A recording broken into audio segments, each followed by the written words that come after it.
Senhor, irmãos, amém? Vamos dar início às nossas atividades desta manhã. Eu gostaria que vocês abrissem a Bíblia em João.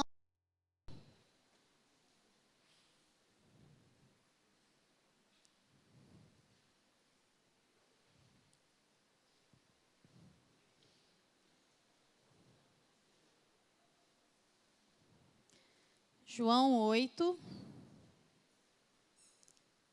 versículo 32.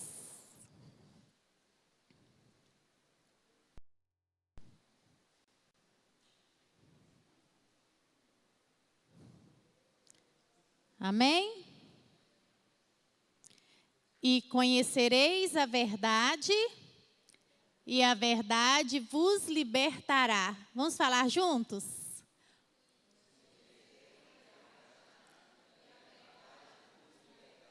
Amém.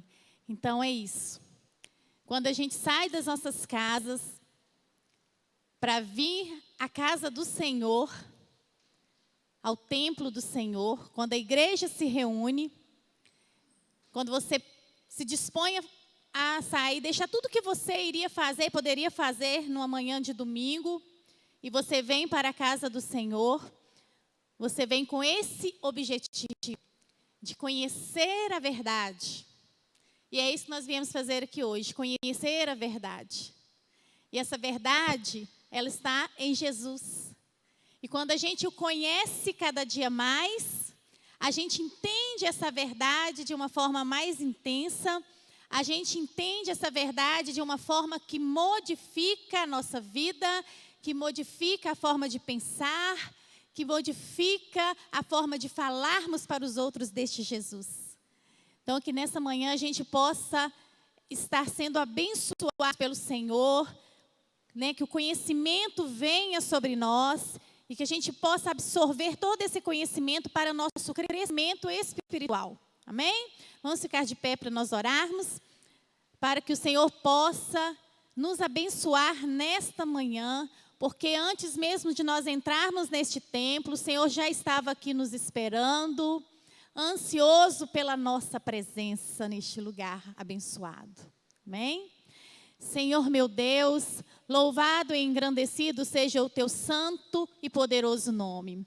Agradecemos ao Senhor, Deus querido, pela oportunidade que nós temos, amado Pai, de estarmos na tua casa nesta manhã abençoada. Que o Senhor possa, ó Deus, estar ministrando sobre as nossas vidas, ministrando sobre os nossos corações, que nós possamos, ó Deus, abrir o nosso entendimento para aprender mais de Ti, para conhecer mais o Senhor, para selar a nossa intimidade com o Senhor nosso Deus. Ó Deus, muito obrigada, Senhor, porque o Senhor é um Deus que cuida, o Senhor é um Deus que vem trazendo sobre as nossas vidas tudo aquilo que nós necessitamos para a nossa caminhada nesta terra, Pai.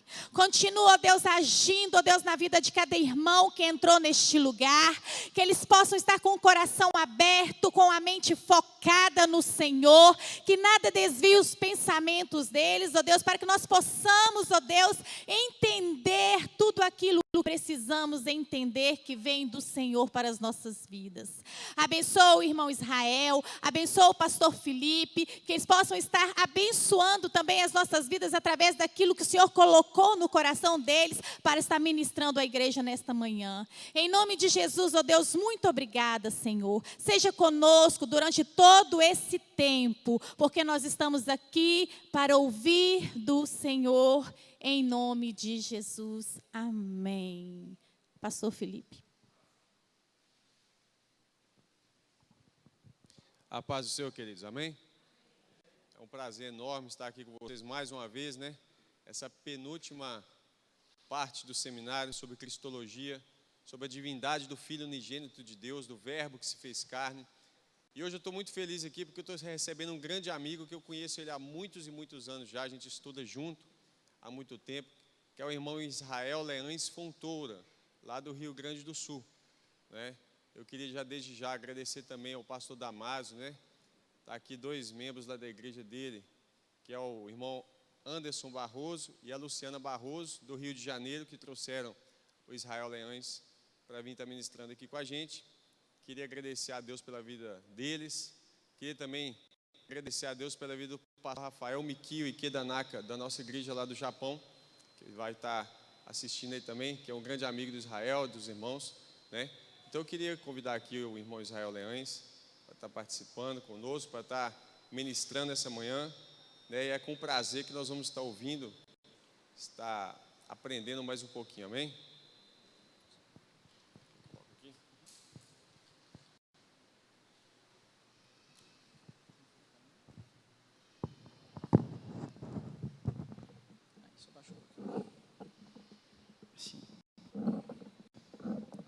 Tá ótimo, obrigado. Paz de Cristo, meus irmãos. Hoje nós vamos tratar um pouco sobre a divindade de Cristo, né? Recebi essa oportunidade de estar aqui ministrando para os irmãos sobre esse tema. Os irmãos estão me escutando bem? Amém. Às vezes a gente não escuta direito, está saindo o som certo, né? Vamos fazer uma oração para que Deus possa nos abençoar e entendermos o que Ele tem para falar conosco hoje. Amém? Poderoso Deus e digno Pai, te pedimos nesse dia, ó Senhor Deus, que Tu venha abrir o nosso conhecimento e o nosso entendimento, Senhor Deus, acerca das grandezas do Teu Filho, ó Senhor Deus, para que possamos andar em unidade com Ele, assim como Teu Filho é um contigo, ó Senhor Deus. Que sejamos cada vez mais e mais a imagem do Teu Filho, que tudo venha aqui glorificar o Teu santo nome, ó Deus. É o que te pedimos em nome de Jesus. Amém. Amém. Amém. Graças a Deus. É interessante que o pastor Felipe estava passando sobre esse tema divindade de Cristo, e eu estava fazendo também estudo sobre isso, então ficando mais chateado. E a gente tem muitas coisas interessantes para fazer e falar sobre esse assunto, porque eu vejo que é um dos assuntos cruciais para entendermos a própria Bíblia. Amém? Por que é importante falar sobre esse assunto? Porque muitas pessoas distorcem isso, né? Você entender quem é Cristo, quem é o Filho de Deus. Mas graças a Deus, Deus na sua palavra revela muitas coisas sobre Jesus. Amém? Então eu escrevi aqui. O irmão pode passar o próximo slide? Aí. Esse slide aqui, infelizmente, é um slide antigo que eu tinha, né? Nós tínhamos feito um outro novo, mas acabou que tivemos problemas e não pudemos pegar ele. Então a gente vai usar o antigo. Pode ser que não apareça de direito, mas eu vou ler ele aqui, ok? Então vai dar para entender. E está escrito assim ali em cima: por que devemos crer na divindade de Cristo? E vai estar escrito embaixo: para podermos entender as profecias, compreendermos quem é Jesus, o propósito da salvação e entender o Novo Testamento. Tudo isso está ligado com entender a divindade de Cristo. Quando você entende a divindade de Cristo, vai ficar muito mais fácil você entender as palavras que os apóstolos falaram no Novo Testamento. Quando ele fala, por exemplo, de casamento, da noiva do Cordeiro, que é falado, entender o Apocalipse, né? Mas, infelizmente, algumas pessoas distorcem esse sentido. Para quê? Para menosprezar a divindade do Filho de Deus. Uns chegam a dizer que ele é representante apenas de Deus, que ele não é Deus. Mas eu não concordo com isso. Eu creio que todos os irmãos aqui também não concordam. O irmão pode passar para o próximo slide? Ali está escrito sobre as heresias que tiveram durante os séculos, que negaram essa divindade de Cristo. Então você vê que desde o princípio da igreja primitiva mesmo, sempre tiveram heresias no seio da igreja que vieram negando essa divindade, desfocando a divindade de Cristo. E está escrito assim lá em cima: heresias que estiveram presentes no seio da igreja. Uma delas era o ebionismo. O que era o ebionismo? Era uma seita mais ou menos judaica, que não cria em todos os livros do Novo Testamento, né? Então tinham costumes judaicos e negavam a divindade de Cristo. Essa expressão ebionismo quer dizer pobres. Eles eram pobres de entendimento, não compreendiam as coisas que haviam no Novo Testamento, não tinham uma ideia clara da nova aliança. Uma outra seita que existiu também chamava-se joanitas, né? Eles rejeitavam Jesus como Messias e consequentemente como Deus, e criam que João Batista era o Salvador do mundo. Então uma coisa estranha, né? Mas era a forma com que eles queriam. Também tinha o adocionismo, que Jesus passou a ser um ser divino depois da ressurreição. Então, ele não era Deus, e ele era um simples homem que passou a ser Deus depois da ressurreição. E o arianismo, que é que chegou até nós nos dias de hoje, que vai ser conhecido como os testemunhas de Jeová, né? Não é para criticar ou para julgar ninguém aqui, amém? Só estou falando que é a forma com que eles creem. E diz assim: eles negam a divindade de Cristo, e o docetismo, Jesus não veio em carne, e o patripacionismo, o Deus, o próprio Pai, sofreu na cruz. Então foram vertentes de credos que de uma certa forma deformavam a pessoa de Jesus. Uns diziam que ele não veio em carne, outros negavam a divindade, uma série de coisas. Mas para nós podermos não cair nessas heresias, é necessário que nós façamos o quê? Meditamos na Escritura. E hoje eu vou tentar aqui com os irmãos passar por alguns versos que muitos desses que negam a divindade de Cristo, eles não conhecem. Você vê que eles sempre usam os mesmos versos para negar, né? Mas quando a gente vai em outros lugares que eles não conhecem, aí essa doutrina cai um pouco por terra. Amém? Então diz assim, irmão, vamos passar outro slide? Então aqui eu botei algumas Bíblias que são muito utilizadas. Eu tenho elas em casa, já li algumas delas, algumas partes. Então, as formas de negar a divindade de Cristo são escrituras adulteradas, negando o Evangelho de Jesus e corrompendo os textos. Quando você deturpa a Escritura, consequentemente você vai deturpar tudo que está escrito lá, né? Porque uma coisa vai desencaminhar que outras coisas fiquem erradas. E nesse assunto também é a divindade de Cristo. E uma das adulteradas que nós temos é aquela Bíblia ali do lado esquerdo. Não dá para ver, mas é a Bíblia chamada Tradução Novo Mundo. Então, muitas vezes ela vai falar mal da divindade de Cristo, né? Vão chamar de, em vez de Deus, eles vão dizer um Deus, vão chamar Jesus de um Deus. E a Bíblia do lado, ela se chama a Bíblia Hebraica da Sefer. Ela foi feita por judeus que não crê na divindade de Cristo. Então, a gente vê o que acontece com alguns textos dela. Pode passar o próximo slide, irmão? Estão todos ali as adulterações e os versos originais, como está no grego, tá? Então, na Almeida Corrigida Fiel, nós vamos ter o seguinte texto: do princípio era o verbo, e o verbo estava com Deus, e o verbo era Deus. Os irmãos conhecem, né? Agora, nessa tradução Novo Mundo, está exatamente assim: no princípio era a palavra, e a palavra estava com Deus, e a palavra é um Deus minúsculo. Consegue ver que para eles é como se Deus fosse um Deus minúsculo, um Deus menor, um Deus que não é divino? Então, esse é o entendimento, e isso traduz a Bíblia deles dessa forma. Mas nós sabemos que isso está errado.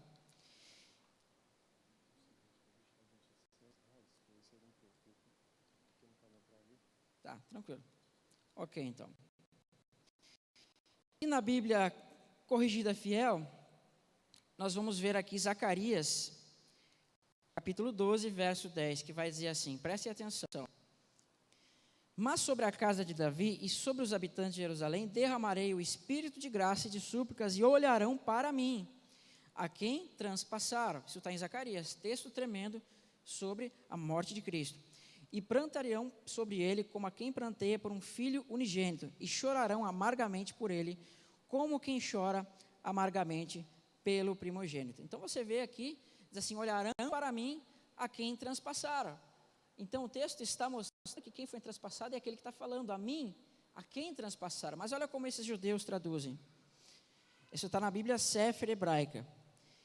Derramarei sobre a casa de Davi e sobre os moradores de Jerusalém o espírito de graça e de súplicas, e olharão para mim por causa daqueles que foram transpassados.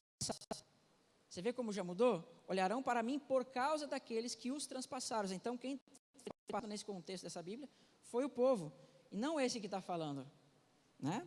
E gemerão como se fosse pela morte de um filho único, e sofrerão quem sofre com o seu primogênito. Amém?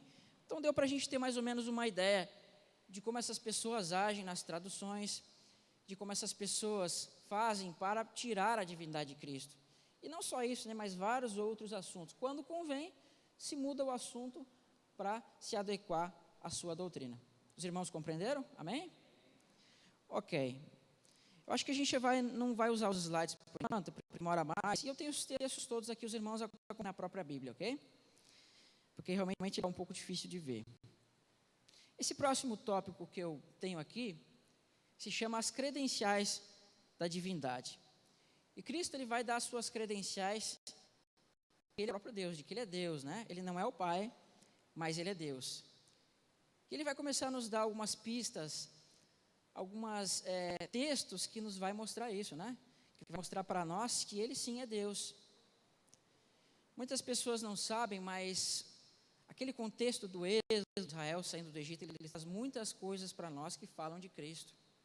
Nós vamos tentar entender tudo isso aqui, amém? Vamos abrir em João 8, 24, os irmãos que quiserem anotar ou só acompanhar também, não tem problema. É importante isso porque se um dia umas pessoas dessas baterem na sua cara, teremos argumentos para falar contra eles, ok? Quem sabe eles venham a se converter dessa questão e possam aí estar dando testemunho plenamente.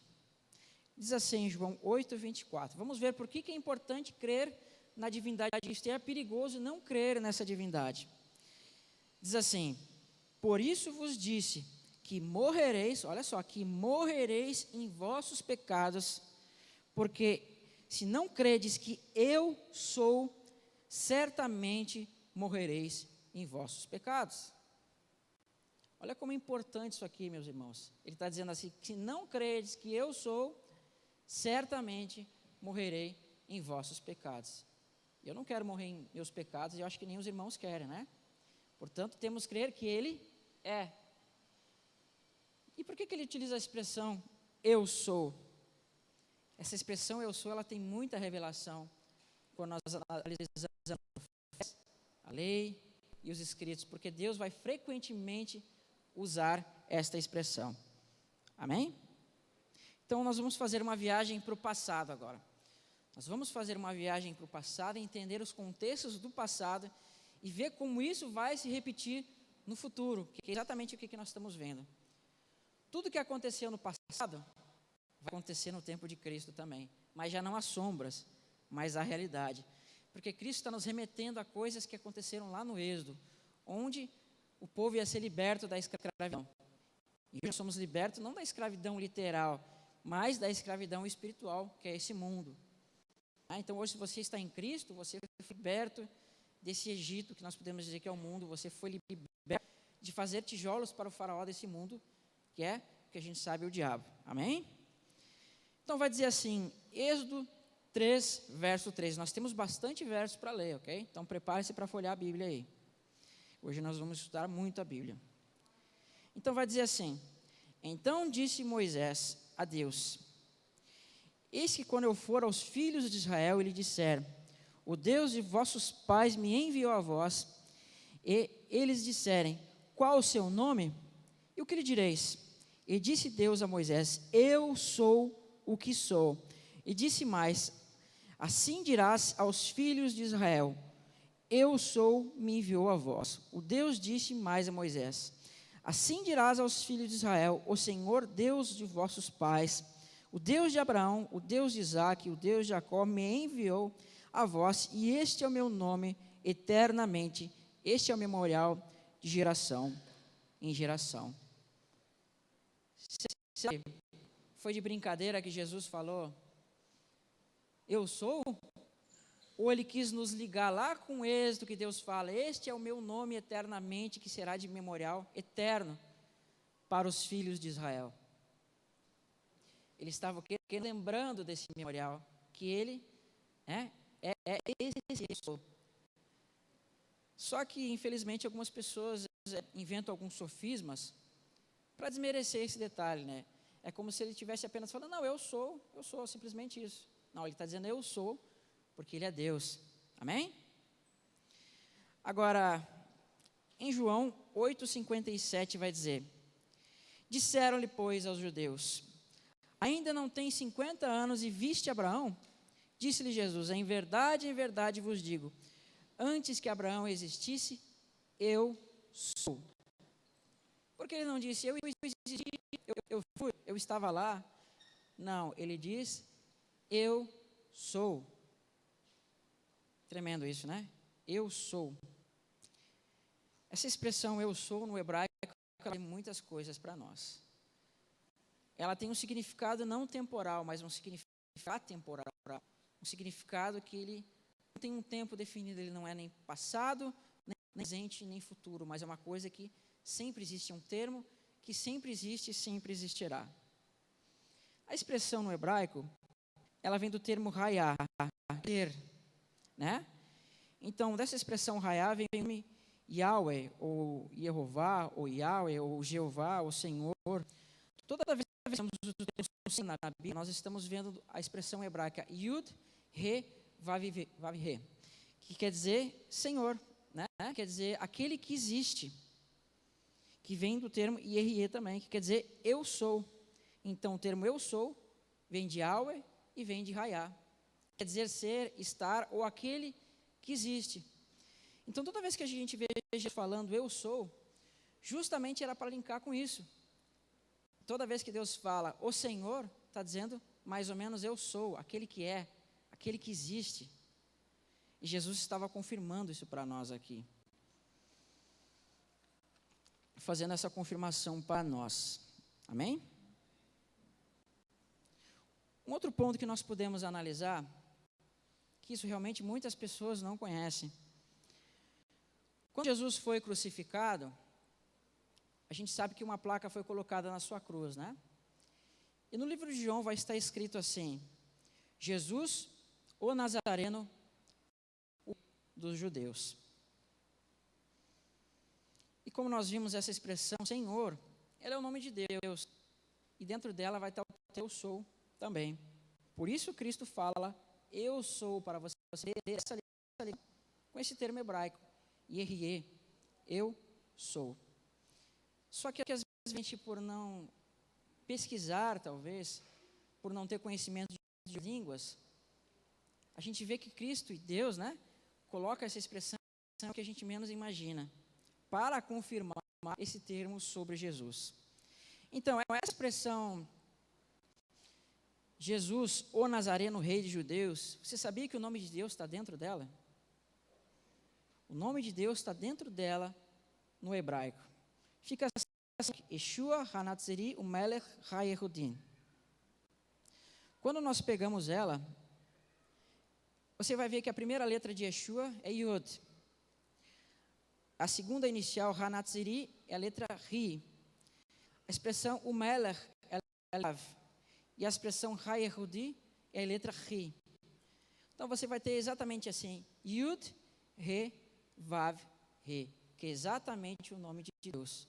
Eu sou, eu serei, o que serei. O Senhor.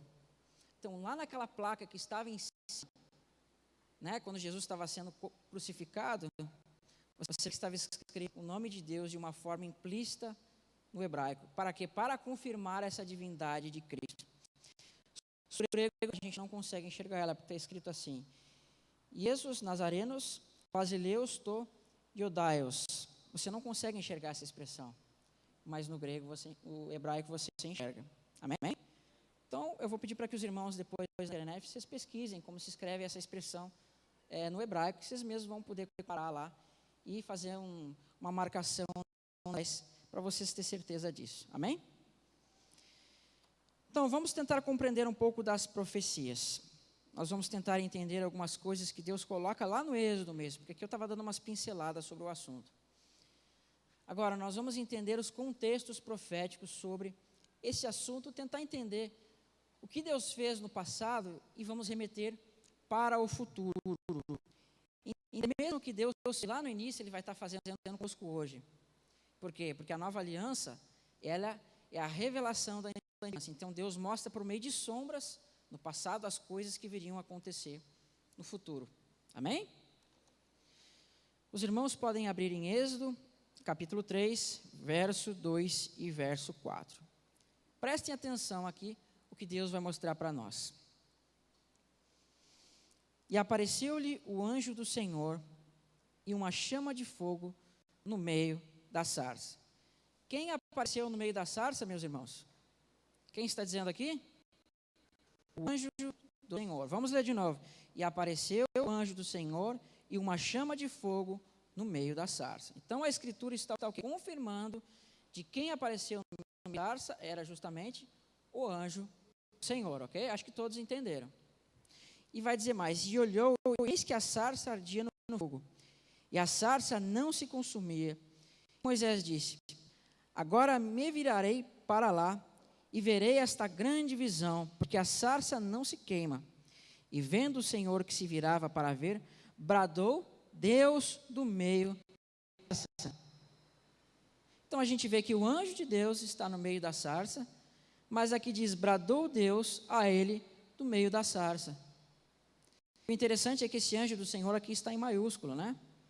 Então a Escritura está mostrando que esse anjo do Senhor aqui é Deus, mas se está utilizando uma expressão anjo do Senhor para mostrar o Deus que estava no meio da sarça. E disse, Moisés, ele, eis-me aqui. Agora, o que esse anjo vai dizer a Moisés, no verso 6 até o verso 8? Ele diz mais, eu sou o Deus do teu pai. Então, o Deus que está no meio da sarça está dizendo para Moisés, eu sou o Deus do teu pai, Deus de Abraão, o Deus de Isaque e Deus de Jacó. E Moisés encobriu o seu rosto porque temeu olhar para Deus. E disse o Senhor, tenho visto atentamente a aflição do povo que está no meio. Tenho ouvido o seu clamor por causa dos seus exaustores, porque conheci as suas dores, portanto desci para livrá-los da mão dos egípcios e para fazer subir daquela terra, uma terra boa e larga, né? E uma terra que mana leite e mel, ao lugar do cananeu, do Eteu, do Amorreu, do Perizeu e do Eveu e do Jebuseu.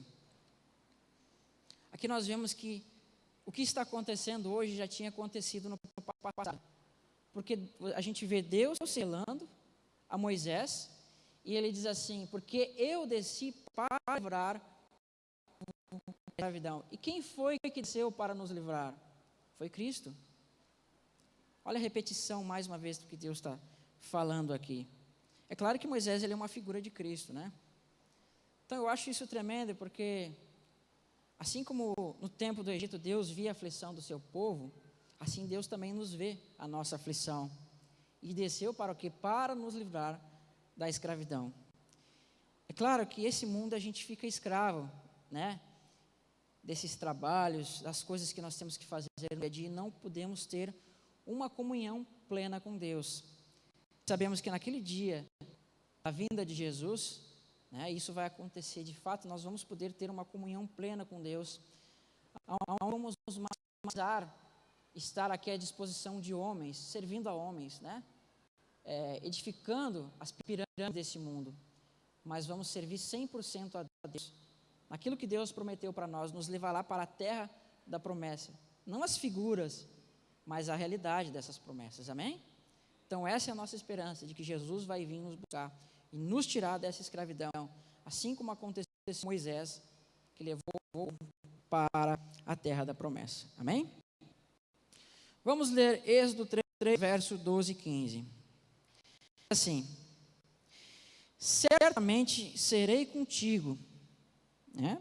Isto será por sinal que eu te enviei, quando houveres tirado do teu povo Egito, vireis a Deus neste monte. Então disse Moisés a Deus, eis que quando eu for aos filhos de Israel, lhe disseram, Deus de vossos pais me enviou a vós, e eles disseram, qual o seu nome? Que lhe direis? E disse Deus a Moisés, eu sou o que sou. E disse mais, assim dirás aos filhos de Israel, eu sou, me enviou até vós. Então, esse que desceu até a terra para tirar o povo da escravidão era eu sou. Então, quando Cristo fala eu sou, se não credes que eu sou, morrereis em vossos pecados, ele estava falando ao povo que ele desceu e veio tirar o povo da escravidão. Estava fazendo exatamente a mesma coisa, mas antes ele precisa morrer e ressuscitar para tirar o povo dessa escravidão. Por isso ele vai utilizar essa expressão eu sou, para que nós tenhamos o contexto de Êxodo na nossa mente. Mas infelizmente eles esqueceram desse nome de Deus que seria um memorial eterno. Mas hoje nós compreendemos isso. Devemos nos lembrar disso, desse memorial eterno que está aplicado sobre Jesus, sabendo que ele era aquele eu sou que desceu lá e fez uma aliança com o povo. Amém? Só sabe, meus irmãos, que houve, lá no Egito também, casamento com o povo ao terceiro dia. Assim como Cristo fez uma aliança conosco ao terceiro dia, no Egito Deus também fez uma aliança com o povo ao terceiro dia. Josué introduziu o povo em Canaã ao terceiro dia também. Isso está claro no livro de Josué, que ao terceiro dia eles passaram e entraram na terra. Agora, em Êxodo 19, vamos fazer o seguinte, os irmãos acompanham, ok? Se quiserem anotar, porque senão a gente vai ficar abrindo muitas vezes a tempo. Eu vou ler aqui e os irmãos acompanham. Amém? Os irmãos estão compreendendo o que eu estou falando? Amém. Então diz assim, prestem bem atenção, Deus vai falar aos israelitas. Agora, pois, se diligentemente ouvires a minha voz e guardares a minha aliança, em ser minha propriedade particular dentre todos os povos, porque toda a terra é minha, e vós me sereis um reino sacerdotal e um povo santo. Estas são as palavras que falarás aos filhos de Israel. E ele vai dizer no verso, disse o Senhor a Moisés, vai ao povo, santifica-os hoje e amanhã, para que lavem eles as suas vestes e estejam juntos ao quê? Ao terceiro dia, porquanto no terceiro dia descerá diante dos olhos de todo o povo e diante do monte Sinai. Então você vê que ao terceiro dia, Deus ia descer no monte Sinai com a sua própria voz, ele ia dar aliança para o povo. Ele está fazendo uma aliança aqui com o povo. Nesse momento, quando Deus desce no monte, né, existe som de trombetas, trovões, uma série de coisas. Nesse momento ele vai falar com a sua própria voz os 10 mandamentos para o povo. E o povo disse que cumpriria todas essas coisas. Isso era o quê? Fazendo aliança com Deus. Então, meus irmãos, cada aliança que tem a primeira e a segunda aliança é um casamento, né? Deus fez um casamento com o seu povo. E isso está em Ezequiel 16, verso 8. Não precisam abrir, podem escutar. Se quiserem marcar é melhor. E passando junto de ti, vi-te, e eis que era tempo de dias, e estendi a aba do meu manto, e cobri a tua nudez. Cobrir a nudez significa o quê? Você vestir a pessoa que está nu. É mais ou menos como se perdoar os pecados. E diz assim, e contigo fiz um juramento e entrei em aliança contigo. E tu passaste a ser minha. Então Deus está dizendo que naquele dia, lá no Monte Sinai, ele entrou em aliança com o povo, fez um juramento e o povo passou a ser dele, ou seja, passaste a ser minha. Então, quando o homem casa com uma mulher, essa mulher passa a ser, de uma certa forma, um homem, né? Ser um com esse homem. Então Deus está nos revelando isso daqui, que houve esse casamento no Monte Sinai. Um casamento de Deus com o seu povo. Só que, infelizmente, o casamento foi quebrado, né? Esse casamento foi quebrado pelo povo, houve essa quebra do casamento, e houve a necessidade da restauração desse casamento. Vamos entender isso. Isaías 31, verso 31 até o verso 32, vai dizer assim, eis que vem dias, diz o Senhor, e que farei uma nova aliança com a casa de Israel e com a casa de Judá, depois daqueles dias, não conforme a aliança que ele fez com seus pais, no dia em que os tomei pela mão para os tirar da terra do Egito. Enquanto eles invalidaram a minha aliança, apesar de eu os ter desposado, diz o Senhor. Então, em todo tempo, Deus começa a comparar essa aliança com a casa. Ele diz assim, vocês andam numa aliança, vocês quebraram ela, mesmo que eu tenha desposado vocês. Vocês quebraram essa aliança. Para que Deus criou o seu povo com amor, amou o seu povo. Ele quis ser povo da escravidão, ele ouviu o clamor desse povo e quis fazer um povo santo diante da terra. Mas como a gente sabe, esse povo, ele na promessa de Deus, para o Egito. Porque esse povo é do coração. Por isso Deus vai fazer uma nova aliança. Uma aliança que vai colocar o Espírito dele nos nossos corações. Por isso que hoje nós obedecemos a Deus plenamente. Nós cremos, nós andamos e guardamos seus mandamentos. Então, essa aliança, meus irmãos, quando nós compreendemos que existe essa aliança, fica muito mais fácil de entender, por exemplo, sobre a noiva do Cordeiro em Apocalipse, porque tem tudo a ver com esse contexto. Porque se fala de noiva e fala de um casamento, amém? Fala deste casamento. Agora, vamos analisar quem é esse que apareceu no monte e fez aliança com o povo. Em Êxodo 34, verso 10, vai dizer: Então o Senhor disse: Agora faço uma aliança. Farei diante de todo o teu povo maravilhas que nunca foram feitas em toda a terra, em nação alguma. E este teu povo, no meio qual está, verá terrível obra do Senhor, que farei contigo. Então disse o Senhor a Moisés: Lavra 2 tábuas de pedra, como as primeiras, e eu escreverei nas tábuas as mesmas palavras que estavam nas primeiras tábuas que tu quebraste. Então, quando Deus ele desceu no monte ao 3º dia, eles escutaram aquela voz de Deus, falaram que guardaria os mandamentos. Então Deus manda Moisés subir no monte, e aí passaram-se 40 dias, o que acontece? O povo corrompe o rio de ouro. Então Moisés, indignado, faz as tábuas da aliança, as primeiras, leva lá diante do povo, quebra aquelas tábuas. Deus que eles quebraram essa aliança. Então eles não foram fiéis nessa aliança. É semelhante a outra que não foi fiel com o seu marido, porque eles adulteraram com outro Deus. Então, na Escritura, quando as pessoas idolatravam, tinham idolatria a outros deuses, é como se eles estivessem adulterando com outro marido. Vocês compreendem? Como se eles estivessem tendo um caso com outro homem. Então, é assim que Deus vê a idolatria. Então, foi justamente o que fizeram. Eles casaram com Deus, e quando Moisés desceu, mostra que eles tivessem adultério com outros deuses. Então, eles quebraram essa aliança. Agora, vai dizer assim, continuando em Êxodo 34. O Senhor desceu numa nuvem e, pondo-se junto a ele, proclamou o nome do Senhor. E, tendo o Senhor passado diante de Moisés, proclamou o nome do Senhor.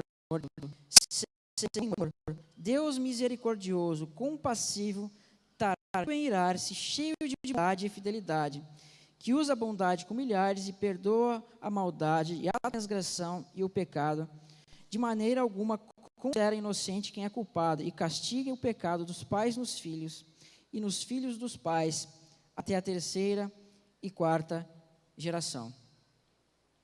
Como vocês podem ver aqui, meus irmãos, na datação, e conforme o original, se é que o próprio Deus que está clamando o nome de Deus, o próprio nome do Senhor, sim. O Senhor desceu junto a Moisés, proclamou o nome do Senhor. Então você vê que é Deus, descendo diante de Moisés, e o próprio Deus proclamando o nome do Senhor. E o que é esse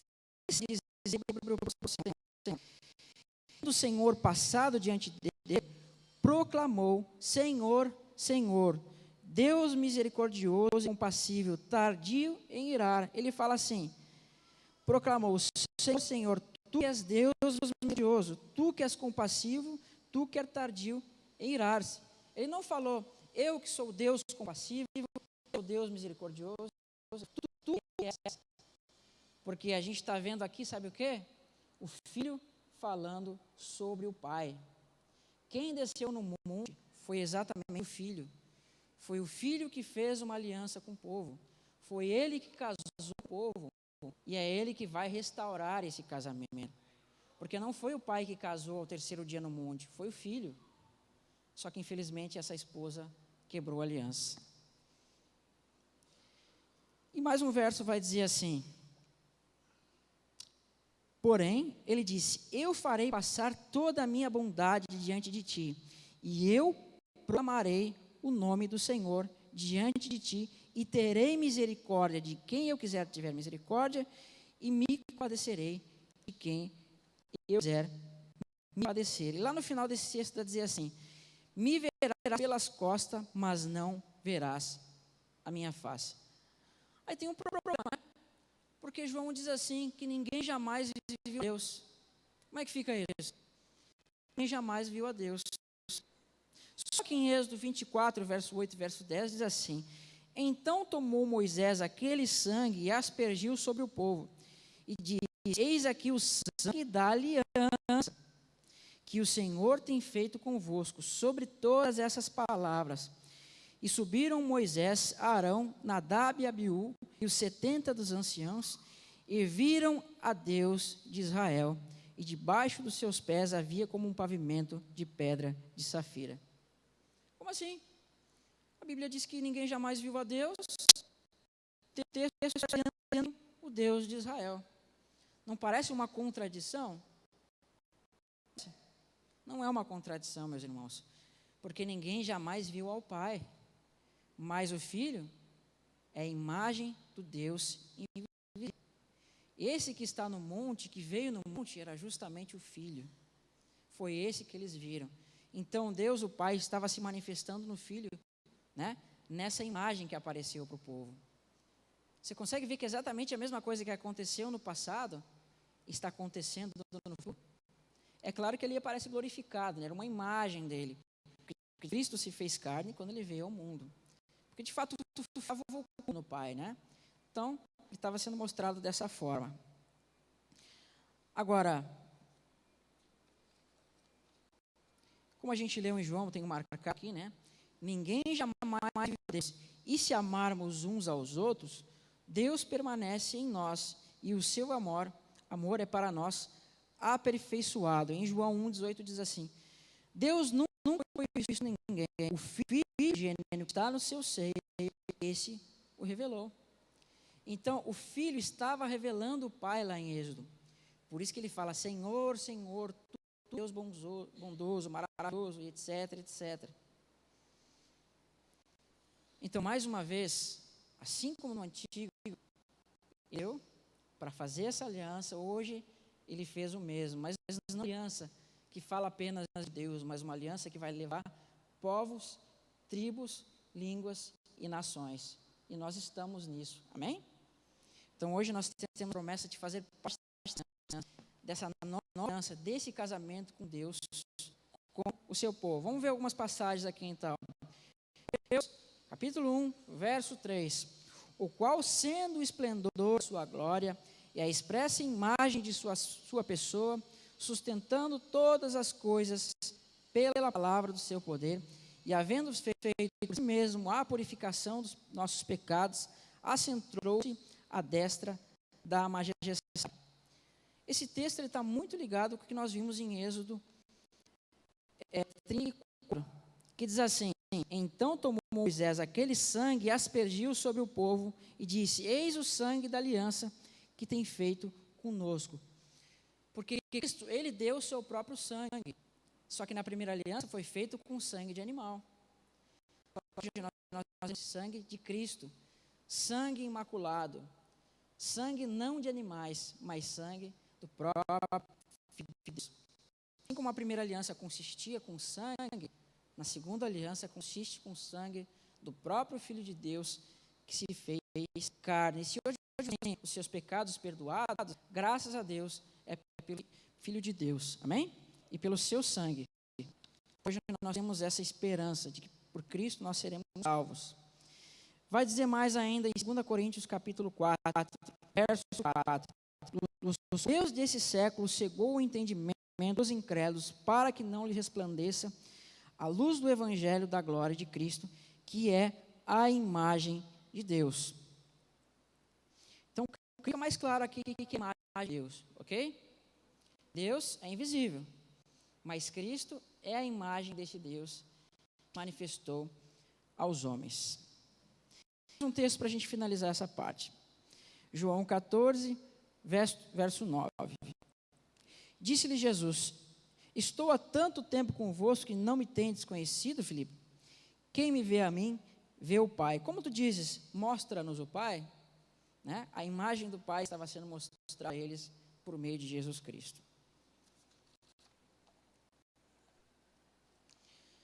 Agora, nós vemos o seguinte, meus irmãos, que a face de Moisés, ela resplandece nesse momento. Quando Moisés vai lá e fala com Deus, a sua face ela começa a resplandecer. Amém? Ela começa a resplandecer diante do povo, e o povo não enxergava porque significa, e o povo tinha que colocar aquele véu sobre a sua face. E diz assim: e somos Moisés que punham um véu sobre a sua face, para que os filhos de Israel não olhassem fim daquilo que era transitório. Quando Paulo fala isso em 2 Coríntios capítulo 3, capítulo 34 que nós acabamos de ler, falando sobre aquele Senhor que se manifestou no monte. Agora, olha onde vai aparecer isso em Êxodo. Esteve ali o Senhor com ele 40 dias e 40 noites, e Moisés não comeu pão, nem bebeu água, e escreveu nas tábuas as palavras da aliança, os 10 mandamentos. E aconteceu que, descendo Moisés ao monte Sinai, trazia as 2 tábuas do testemunho e as suas mãos, sim, quando desceu do monte. E Moisés não sabia que a pele do seu rosto resplandecia, depois que falara com ele, olhando, pois, Arão, todos os filhos de Moisés, eis que a pele do seu rosto resplandecia. Então, Moisés, ele subiu ao monte, e quando foi falar com Deus lá, a pele do seu rosto resplandecia. Porque se imagina, né? Estava junto com Moisés, que glória deveria ter sido isso, né? Ao ponto que a face de Moisés passou a resplandecer. Por quê? Porque parte daquela glória, vamos dizer assim, passou um pouquinho para Moisés.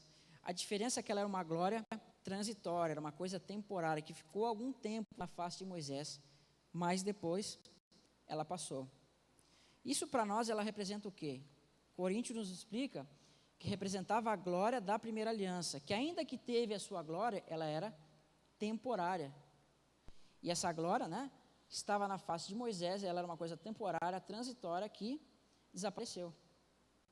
Contudo, lá no monte, lá em cima, nós vemos que o Senhor estava com a face gloriosa, evidentemente, mostrando que a face gloriosa que estava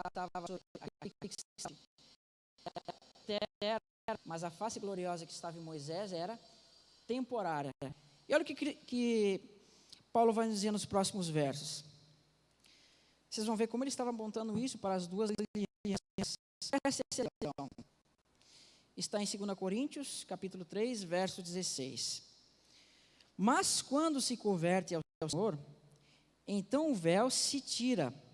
Ora, o Senhor é Espírito, e onde o Espírito do Senhor, ali liberdade. Mas todos nós, com o rosto descoberto, como por um espelho da glória do Senhor, somos transformados de glória em glória, a mesma imagem, como pelo Espírito do Senhor. E diz mais ainda, mais para frente: porque Deus disse que das trevas resplandeça a luz, é quem resplandeceu em nosso coração, para a iluminação do conhecimento da glória de Deus na face de Jesus Cristo. Então, a face de Jesus Cristo, ela é gloriosa, luminosa, e resplandece a glória de Deus.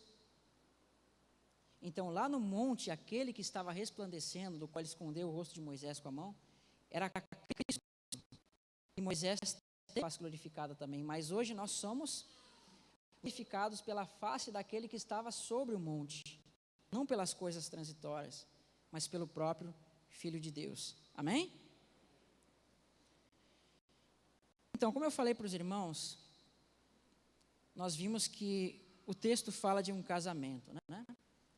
Agora, nós vamos entender este novo casamento que Jesus vai fazer com o seu povo. Porque ele lá na lei, lá em Gênesis, ele diz assim: deixará o homem pai e mãe, uma só carne com sua esposa. Quando nós olhamos para Gênesis, nós vemos que Deus, ele cria Adão. Ele é a imagem daquele que viria. Os irmãos sabem disso, né? Está em Romanos. E Eva é uma imagem da sua esposa, da igreja. Somos nós. Né? Ele quis edificar uma mulher para Adão. O texto não fala lá criou ou fez uma, diz edificou uma mulher. E nós em Cristo estamos sendo o quê? Edificados. E o interessante é que ele coloca um sono sobre Adão. E Adão dorme, né? Através desse sono ele tira uma costela e dessa costela ele faz a mulher. Vocês percebem que isso mostra a esposa sendo edificada por meio do corpo? Quando nós fazemos uma cirurgia, por exemplo, se fosse tirar a costela, nessa costela sairia o quê? Sangue. Você imagina que existia uma costela com sangue, e dessa costela com sangue vai ser edificada uma mulher que era Eva? Então assim é para nós. Deus edificou por meio do sangue de Cristo uma mulher, uma esposa para mim. E hoje nós fazemos parte desse corpo de Cristo. Agora, vamos... que algumas coisas tremendas. Assim, deixa eu ver o texto que saiu. Preste atenção, como nós vimos, a antiga aliança foi um casamento de Deus com o seu povo, ok? Mas se ele está casado com um povo, ele vai casar de novo. Como é que ele vai fazer um novo casamento? Se o casamento é eterno, enquanto o marido estiver vivo, a mulher está ligada a ele por meio do casamento, até que o marido morra. O que é em Romanos? Sabeis vós, irmãos, porque fala que conhecem a lei, que a lei tem domínio do homem por todo o tempo em que ele vive. Meus irmãos, a lei de Deus, ela falava que tinham coisas que eram perpétuas. Como pode, por exemplo, certos mandamentos que Deus deu na primeira aliança serem perpétuos e hoje já não serem mais? Se o próprio Deus disse que seria perpétuo, por exemplo, o sábado era uma aliança eterna, perpétua. Mas como pode ser hoje nós não guardarmos mais o sábado? Se Deus mesmo falou que é perpétuo. Nós vamos entender isso agora. Prestem bem atenção, ok?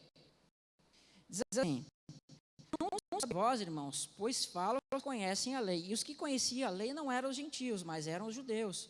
Porque gentio não conhecia plenamente a lei de Deus, mas os judeus conheciam.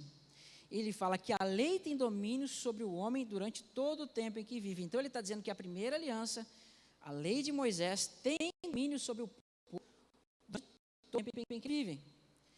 Mas ele vai dizer o seguinte aqui: nós vimos que houve um casamento lá naquele tempo, mas olha o que ele vai dizer: porque a mulher está sujeita à lei do marido enquanto ele vive, porém está ligada pela lei, mas se o marido morrer, estará livre da lei do marido. Compreendem, meus irmãos? O povo estava debaixo da primeira aliança, mas o marido morreu. E se o marido morre, o casamento é o quê? Desfeito. Por isso que quando as pessoas, as mulheres ficam viúvas, elas têm direito de casar com outro homem. E quem vai ser esse homem? Vai dizer aqui: de sorte que vivendo o marido, será chamada adúltera, se for de outro marido, mas assim adúltera. Se for de outro, assim, meus irmãos, também vós estáis mortos para a lei, por meio do corpo de Cristo, para que sejais de outro, a saber, daquele que ressuscitou dentre os mortos. Perceber a grandeza desse texto? Ele está mostrando que as pessoas que estavam casadas, mas se o marido morreu, que é Cristo, elas já podem casar. E vão casar com quem? Com o mesmo marido que ressuscitou dentre os mortos, mas não na primeira aliança, mas na segunda aliança. Porque Cristo se fez homem, se fez um novo homem por amor a sua esposa. E gentios e judeus fazem parte desse casamento. O que vai dizer em Efésios? Na sua carne desfez a inimizade, isto é, a lei dos mandamentos que distinguem ordenanças, a primeira aliança, para criar em si mesmo dos dois gentios e judeus um novo homem fazendo a paz. Amém? Então, essas pessoas que estavam na primeira aliança, elas foram crucificadas com Cristo, morreram com Cristo e ressuscitaram com Cristo. Os que creram, né? Claro. Para quê? Para fazerem parte de um novo casamento. Fica claro que quem morreu no monte, que quem morreu no caso, e quem fez aliança no monte, foi o próprio Filho de Deus, que agora está o quê? Fazendo esse novo casamento com o povo. E ainda tem mais. Vamos lá. Se o seu irmão botar na tela aquela... Lembra que eu pedi as pedras para você? Você pode postar na tela para nós? Não tem mais? Tudo bem. Quando nós olhamos para a Nova Jerusalém, o que vai dizer para ela? O que vai dizer sobre ela? Veio a mim um dos 7 anjos que tinha 7 taças cheias das últimas 7 pragas. Deixa eu ver o horário aqui. Quanto tempo nós ainda temos, meu irmão? 10 minutos? Tá. Então vamos lá. Tinha bastante coisa ainda aqui, mas vamos falar mais um pouco então. Diz assim, Apocalipse 21, verso 9 e 10. Vai dizer assim, e veio a mim um dos 7 anjos que tinha 7 taças cheias das últimas 7 pragas e falou comigo dizendo, vem, mostrar-te-ei a esposa, a mulher do Cordeiro. E diz mais, e levou-me em espírito em um grande alto monte e mostrou a grande cidade, a santa Jerusalém, ou vai depender da tradução, que de Deus descia do céu. Amém? Então, quem é a esposa do Cordeiro? É a Nova Jerusalém. E a Nova Jerusalém, ela vai ser adornada com algumas pedras, como nós vamos ver.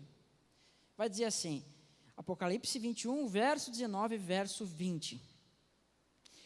E os fundamentos do muro da cidade estavam adornados de toda a pedra preciosa. O primeiro fundamento era jaspe, o segundo era safira, o terceiro era calcedônio, o quarto esmeralda, o quinto sardônio, o sétimo crisólito, o oitavo berilo, o nono topázio, o 10º crisópago, um 10º jacinto e o 10º ametista. Então, na Nova Jerusalém, você vê que ela estava ornamentada com várias pedras.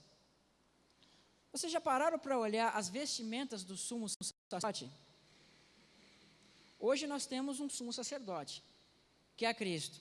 Diz no Salmo 110 que Cristo é sumo sacerdote segundo a ordem de Melquisedeque. Vocês conhecem esse texto, né? Só que na lei existia um sumo sacerdote terreno. E ele trazia sobre o seu corpo pedras, um peitoral ornamentado com pedras. E diz assim, em Êxodo 28, 29 e 30. Assim Arão lerá os nomes dos filhos de Israel no peitoral do juízo, sobre o coração, para memória diante do Senhor continuamente, também porás o peitoral do juízo, e tumim, para que sobre o coração de Arão, quando entrar diante de Deus, do Senhor. Assim Arão levará o juízo dos filhos de Israel sobre o seu coração. Infelizmente, eu vou mostrar aqui uma imagem, tá? Se é possível, que Arão ele levava naquele peitoral 12 pedras, e essas pedras são exatamente as mesmas que são as que estão na Nova Jerusalém. Por quê? Porque aquele sacerdote ele representava a Cristo, e ele estava levando uma figura no seu peito da Nova Jerusalém. Então ele entrava diante de Deus com aquele peitoral, porque sobre aquele peitoral estavam os juízos dos filhos de Israel, ou seja, os pecados. Então sobre o corpo do sumo sacerdote estavam os pecados dos filhos de Israel, testemunhando que sobre o corpo de Cristo estaria os nossos pecados. Amém? E estava diante de Deus com todas essas coisas. Então hoje a esposa de Cristo é a Nova Jerusalém, e ela estava atestada nesse peitoral de Arão. E 54, a gente já está finalizando aqui, vai falar sobre isso, ok? Prestem atenção. Olha como nesse verso a gente vai ver Deus morrendo e ressuscitando por sua esposa. Amém. Depois pode passar para os irmãos, eles vão passando para os outros aí então. Já estamos finalizando aqui.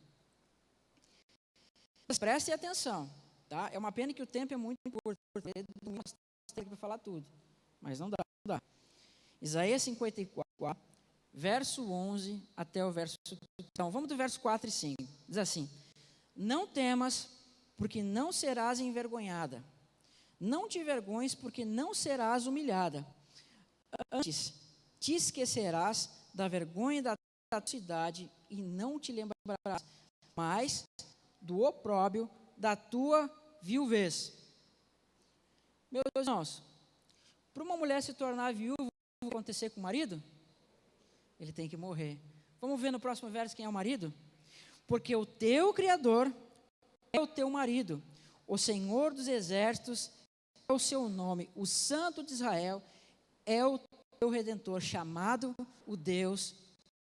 Essa mulher ficou viúva, e o marido dela é quem? É o Senhor dos exércitos, o Deus da terra, né? Esse é o nome, é o marido dessa mulher. Agora, olha como ele vai restaurar essa mulher. Presta atenção, no verso 11: tu oprimida, arrolada com uma tormenta e desconsolada, eis que eu assentarei as tuas pernas como um ornamento, e te fundarei sobre safiras, e farei os teus vitrais de rubis e as tuas portas de pedras preciosas, e todos os termos de pedras aprazíveis, e todos os teus filhos serão ensinados do Senhor, e a paz dos teus filhos será eterna. Você vê que aqui ele está o quê? Edificando essa mulher, que está sendo chamada novamente, não como Jerusalém terrena, mas como Jerusalém celestial. A gente poderia ter estudado se desse porque foi dada uma carta de divórcio. E agora ele está restaurando essa mulher, ok? Só que nesse casamento ele está chamando judeus e gentios, fazendo num corpo um mesmo homem. Amém? Então, mais uns 3, 4 versos e a gente finaliza aqui. Vai dizer assim, preste atenção no novo canto que vai aparecer. Oséias, capítulo 2, verso 19 e 20. E desposar-te-ei comigo para sempre. Desposar-te-ei comigo em justiça e em juízo e em benignidade e misericórdia. Desposar-te-ei comigo em fidelidade e conhecerás ao Senhor. Ou seja, essa aliança que está em Oséias é a nova aliança. Hoje, nós fazemos parte desse casamento. Amém? E a gente sabe que o marido, né, esse marido é filho de Deus. E Deus destinou todas as coisas a Cristo. Só que quando o marido herda as coisas do seu pai, não é só a cabeça que vai herdar, mas também o corpo. Se Cristo vai herdar todas as coisas de Deus, nós juntamente com Cristo, sendo o seu corpo, vamos herdar com eles. Amém? Então, que Deus abençoe os irmãos. Vou dar aqui. Deixa eu tomar uma água.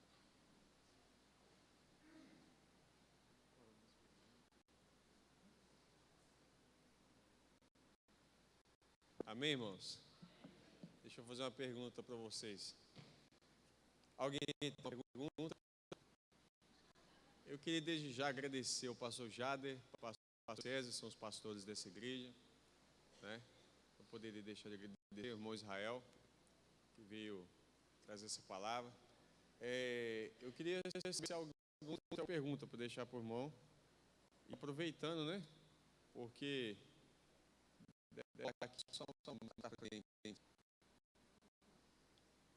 aproveita, senão vocês vão deixar para perguntar no domingo que vem que eu estou aqui. E perguntar para ele agora. Bem, queria agradecer cada um dos irmãos. Deixa eu ver se alguém fez alguma pergunta aqui pela internet, né? Alguns irmãos acompanhando.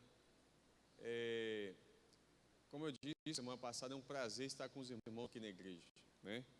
É um prazer estar com vocês sempre. Hoje foi uma correria para a gente estar aqui mais vacina. Domingo que vem nós vamos estar encerrando esse seminário. Vamos estar concluindo ele, acredito que dá para terminar, tá?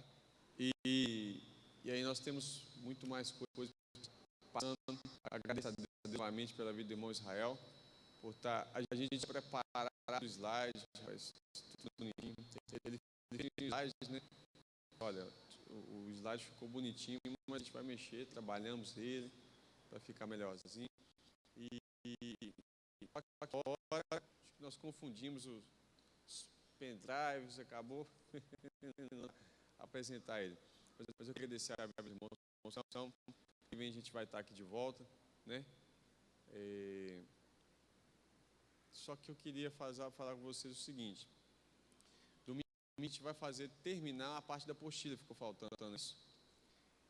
Então a parte da escrita está bem trabalhada já no seminário. Eu queria concluir uma parte também da parte da humanidade, do período em que Cristo, que o Verbo se fez carne, ele estava andando no meio de nós. Por causa dessa dependência de Cristo, que as pessoas atacam a divindade. Falam assim: como ele pode ser Deus se ele sentiu fome, né? Ah, como ele pode ser Deus se quando Lázaro morreu, Jesus chorou. Jesus chorou, mas falou: Lázaro dorme, né? Mas Jesus sentiu na sua carne todos os sentimentos que nós sentimos, no sentido, não sentimento de ódio, de ira, de fúria, não nesse sentido, mas ele teve sensações humanas, né? Então, a gente vai trabalhar essa parte que ficou faltando ali, né? Então, eu queria agradecer a vida dos irmãos, vamos orar, agradecer ao Senhor. Mas vou passar para a irmã Patrícia para concluir esse seminário. Ninguém tem nenhuma pergunta mesmo, né? Patrícia? Irmã.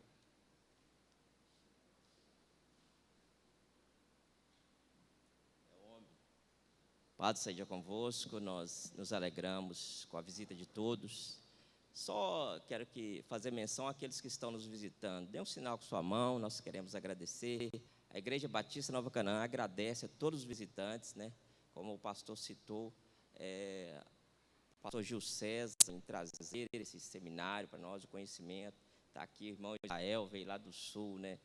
E o pastor está conosco. São muitas as perguntas, irmãos, são muitas as perguntas. A pessoa fica com receio de perguntar. É bom que você anote a pergunta e traga. Se você não quiser se expressar na hora, pode perguntar para o pastor. É bom que você não vá com essa dúvida para a sua casa, porque já aconteceu de dúvidas, pessoas virem com dúvidas, ou eu ter uma dúvida e não ser esclarecido. E até em algumas pegadinhas nós possamos cair nela. Eu vou citar aqui Mateus 22.